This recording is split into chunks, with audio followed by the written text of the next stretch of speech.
Marco. Polo. Marco. Polo. Marco. Polo. Are you kidding me? I'm the only person in the room. Yeah, okay, we are talking about Marco Polo today, but there's actually a whole lot of other stuff we gotta unpack. Let's go.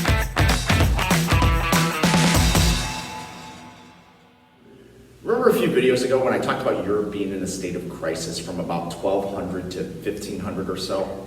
Yeah, there was a lot to that, and I have to confess, I left out a big part of that. So in order to understand that, we actually have to look at another place on the other side of the globe and what's happening then in that same time. We gotta look at China. We gotta rewind. There, perfect. We're going all the way back to the 600s, and we have to catch up with everything that happened in China as the Middle Ages were going on in Europe. There was a lot going on then. And it all started with a new dynasty called the Tang Dynasty, which took over after a very short time of the Sui Dynasty, which had taken over for the long, profitable Han Dynasty, which we had discussed in previous videos. Initiated by the Emperor Tang Taizong, the Tang Dynasty was one of China's most famous and arguably its golden age. Under the Tang, China reached its height as a state, including new tributary states like Vietnam and Korea. Because of their expansion into places like Vietnam and Korea, China was never really larger. But during this time, the Tang also revolutionized the Chinese economy. Under the Tang, a new type of rice was discovered, champa rice, which was a fast ripening rice, which revolutionized the Chinese economy. Under the Tang, China also redistributed land to the peasants and began building massive systems of roads and canals to better connect China economically.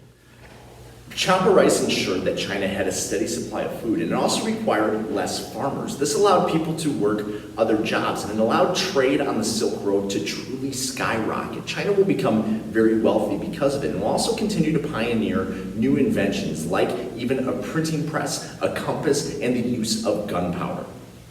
But as usual, it's China, so the Tang Dynasty does fall to a rebellion. But eventually, in about 906, China will be reunited once again under another dynasty.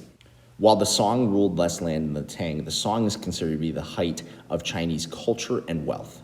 The Tang Dynasty also introduced a new social class called the gentry. These were wealthy landowners who often became the civil servants and court officials within the Song Dynasty. These people were well educated and became extremely wealthy. The gentry class certainly contributed to China's overall wealth and prosperity, but it did create more inequality in China. Peasants were still poor, but in China, unlike in Europe, they were pretty independent and self-sufficient. And as the Silk Road continued to grow, there were more and more merchants in China as well. But in a social structure, merchants in China were disregarded and considered to be dishonorable. They were the lowest of the low because merchants were all about profit and really all about themselves. But merchants did allow China to thrive, and it's this trade on the Silk Road that really allows Chinese art and culture to spread worldwide, specifically one type of good. Porcelain was traded extensively on the Silk Road and became an art form as well as a trade commodity for China. Massive landscape paintings were popularized during the Song Dynasty as well, as they exhibited many Taoist tendencies, showing a harmony between humanity and nature. So by all accounts, in the end of the Middle Ages, while Europe is in crisis, China seems to be thriving. Are you kidding me? Yes, they're back. Another group of nomadic horse people. And this might be the most important group of nomadic horse people, and probably the most famous. It's the Mongols. And to understand the Mongols, we have to understand where they came from, because they're going to come in and completely interrupt not only Chinese history, but European history at the same time. The area today known as Mongolia is made up mostly of the Gobi Desert, which makes farming almost impossible. In order to survive, many Mongols were nomadic herders, and this forced them westward towards the Central Asian steppe. And this would be where most Mongols would end up living.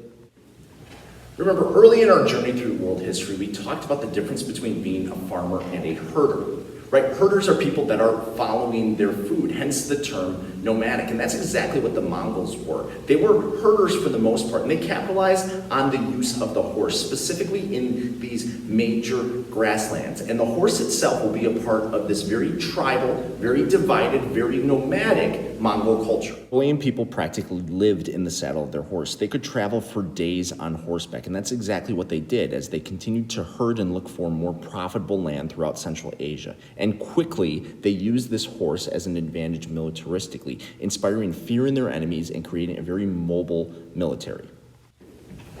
So peoples like the Hittites, the Huns, the Bedouins should all be coming to mind right now, right? People who survived through herding and tribes that were often fighting over the valuable pieces of land. And that's what exactly happened to the East Asian steppe. It became a battleground between all these different warring tribes.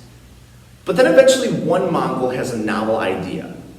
What if, now hear me out, we all come together?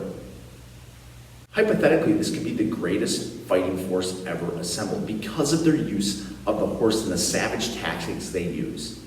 It just took the right guy to bring them together. Originally named Temujin, Genghis Khan emerged as a uniter of all of the Mongolian tribes together under one authority. Temujin truly is a true success story. At a young age, he was kidnapped by a rival tribe after that same tribe had poisoned his father. But when Temujin was eventually freed, he came back with vengeance and basically eradicated that entire rival tribe. It's about that time that he had decided to bring all these tribes together and unite them under his leadership. He was charismatic enough to do so. And once he united these Mongol tribes with a vision of conquest of all of Asia and survival at a level that they never had before, he truly became the leader. And that's when he takes on the name Genghis Khan, which in their language meant world emperor. That's a little bit of a bold claim, because really all he's done is brought some tribes together. They haven't done anything yet. Oh, but that would quickly change. He was also extremely mobile, with the ability to have almost every soldier on horseback and even fire arrows from horseback. This allowed his army to have a quick strike mentality. Yet eventually the army began using siege weapons, including cannons and gunpowder, which really took the army to the next level. The fearsome army of Genghis Khan began to spread throughout Asia, and they were very successful because of the fear that they caused. The thundering hooves of the thousands of horsemen would strike fear into the hearts of their enemies, and the Mongols themselves were brutal and, in many cases, savage. There were a lot of lengths that Genghis Khan would do to strike fear into the hearts of his enemies. And the result was that he quickly conquered most of Asia, specifically taking land from many of the Arab caliphates in West Asia, as well as conquering most of the Central Asian steppe, then turning his attention to China. And while Genghis Khan never conquered China itself, he quickly had one of the largest contiguous empires in all of world history. And within this empire, it was relatively peaceful and secure because of his military success. In fact, we call this period of almost 200 years the Pax Mongolica, or the Mongol Peace, just like the Pax Romana. It's the same type of thing, just in a different part of the world. Now, Genghis Khan is usually a very polarizing historic figure. I mean, you could say his reign had a lot of pros and cons. Boo. By now you know, my class comes full of puns. Deal with it. On one hand, and rightfully so, he was a brutal conqueror. The records of what he did, the massacres that he led, and the conquest of cities and the destruction of culture is unparalleled in human history. I mean, we're talking about a guy who would catapult decaying bodies over enemy walls so that the people of those cities would get infected with the Black Death. Kind of genius, but also kind of horrifying. But yet at the same time, he created a united empire in Asia unlike anything we'd ever seen before. And with that was a cultural transfer unheard of in world history so far, especially between China and the European world. Genghis Khan also brought order and structure. He created the world's first true postal system. He had a unified system of taxation. He was actually a pretty tolerant ruler. And the way in which he ruled set up much of the way Asia would be governed throughout the rest of history. His influence can't be underestimated. At the same time, 1 in 200 men are likely descendants of Genghis Khan. It kind of tells you a little bit about his personal life, but it also shows the influence that he has on history as a whole. Although when Genghis Khan died, the empire would never be as united as it was under him, as his sons and other descendants fought for control. The empire itself would continue to expand, but it'd be a little more regional and divided up, almost in sort of that clan-based setup that we talked about earlier. The grandson of Genghis, Kublai Khan, finally toppled the last Song emperor in about 1279 and became the ruler of China, establishing a new dynasty ruled by Mongols called the Yuan Dynasty. The Yuan dynasty actually preserved a lot of China's traditional culture while adding in the Mongol influences, and it actually opened China up to the rest of the world because of the way the Mongols used the Silk Road and their greater connected empire.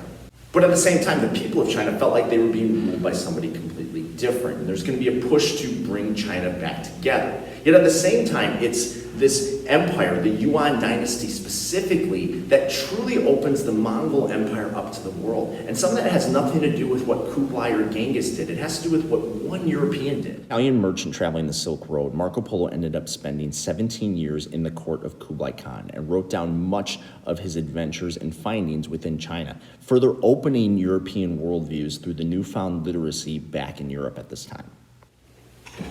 The military achievement of the Mongols would only continue as they continued to expand, and we've already discussed some of their influence. Think back to what we talked about in Russia.